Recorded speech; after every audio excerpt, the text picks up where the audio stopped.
ভাই আমি বুঝি না পরীক্ষার মধ্যে কিছু পোলাপাইন এত নিখুঁত ভাবে চুরি কেমনে করে না, মানে এদের চুরির টেকনিক দেখলে তুমি কনফিউজ হয়ে যাইবা যে এরা এক্সাম দিতে আইছে নাকি কোনো গুরুত্বপূর্ণ সিক্রেট মিশনে আইছে। মানে এরা পরীক্ষার মধ্যে এত নিখুঁত ভাবে চুরি করে যে মনে হয় ধুম 3 মুভির ডাইরেক্টর এই হালার পুত্রাই আসলো। প্রথমত তো এই হালার পুত্রা চোখের জায়গায় দূরবীন লাগায়া ঘুরে, মানে হালার পুত ফিফথ বেঞ্চে বসে ফার্স্ট বেঞ্চের খাতা কেমনে নকল করে ফেলা এইটা আমার মাথায় ঢুকে না। আমি তো আমার সামনের বেঞ্চের কপি করতে গিয়ে হিমশিম খেয়া যাই ভাই। আর এই মাঙ্গের নাতি একজনের খাতা পাইলে হইছে মিনিটের মধ্যে কপি পেস্ট করে ছাইরা দিব। তার উপরে ওই মাঙ্গের নাতিগুলার আল্লাহ কলিজা দিছে এক একটা 24 হাত লম্বা। মানে যেই পরীক্ষার মধ্যে সামান্য জিনিসপাতি নেওয়ার ফাইল এলাও করে না, সেই পরীক্ষার মধ্যে স্মার্ট ওয়াচ নিয়ে যায়, ফোন নিয়ে যায়। আরে ফোন তো হেরার অবস্থা দেখলে মনে হয় হালার পুত্রা সুযোগ পাইলে পুরা গেমিং পিসি লইয়া যাইবো। এইগুলাই নেও শান্তি হইব না। মাঙ্গের নাতিরা সারা রাত ধরে কষ্ট করে নকল বানায়া ওইগুলা হেরার মুজার ভিতর থেকে শুরু করে জাইঙ্গার ভিতর পর্যন্ত ঢুকায় রাখে। মাঝে মধ্যে মনে হয় এত কষ্ট করে যদি নকল না বানায় যদি একটু পড়তি তাইলে হয়তো সত্যি সত্যি পাস করে যেতি। আর হেরার কাছ থেকে কখনো নকল নিও না রে ভাই। হেরা বাংলা পরীক্ষার দিন এ স্কয়ার প্লাস বি স্কয়ার এর সূত্র নকল নিয়ে আসে। এখন তোমরা কি মনে করতেছো হেরা এত নকল নিয়ে ধরা পড়ে যাইবো?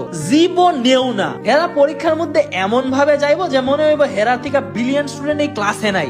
আর স্যার যদি সন্দেহ করে হেরার দিকে একটু তাকায় যে হেরা হয়তো নকল করতেছে, তাইলে হেরা এমন অ্যাক্টিং করবো যে হেরা কিচ্ছু বুঝে না। মানে ভাজা মাছি উল্টায় খাইতে পারে না। শাকিব খান ফেইল অ্যাক্টিং ভাই। বাট স্যার যদি 0.01 সেকেন্ডের জন্য যদি অন্যদিকে তাকায়, তখনই হালার পথের জায়গা থেকে নকল বের করে বুলেটের গতিতে লেখা শুরু করবো। কি ভাবতেছো এই ধরনের নকল আমরা দ্বারা করা সম্ভব? আমি তুমি যদি এটা ট্রাই করতে যাই তাহলে আমরা আর এক্সাম দেওয়া লাগবো না। স্যার আস্তে করে আমরা খাতাটা নিয়ে রেখে দিব, তারপর কাইন্দ 20 মিনিট ধরে স্যার খাতাটা দিয়া দেন, আর হইব না ভুলে গেছে। কারণ দুনিয়ার যত চিটিং তো আমরা করি, তাই স্যার খালি আমরার দিকেই তাকায়া থাকে। আমাদের রে ভাই পড়াশোনা কইরাই পাস করা লাগবো, কারণ আমাদের রে ভাই ওগো মতন এত গড গিফটেড ট্যালেন্ট নাই যে স্যারের নাকের তলা দিয়া নকল করে ফেলাই দেয় আর স্যার টেরই পায় না। এইগুলা এক একটা চোর না ভাই, এক একটা আর্টিস্ট। কিচ্ছু কর নাই রে ভাই, কষ্ট তো তখনই লাগে যখন কষ্ট লাগে। তোমাদের মতো যদি এমন আর্টিস্ট ফ্রেন্ড থাকা থাকে তাইলে রে ভাই ওই লেজেন্ডের এই ভিডিওটা শেয়ার করো আর এইরকম ভিডিওর জন্য ফলো মারো।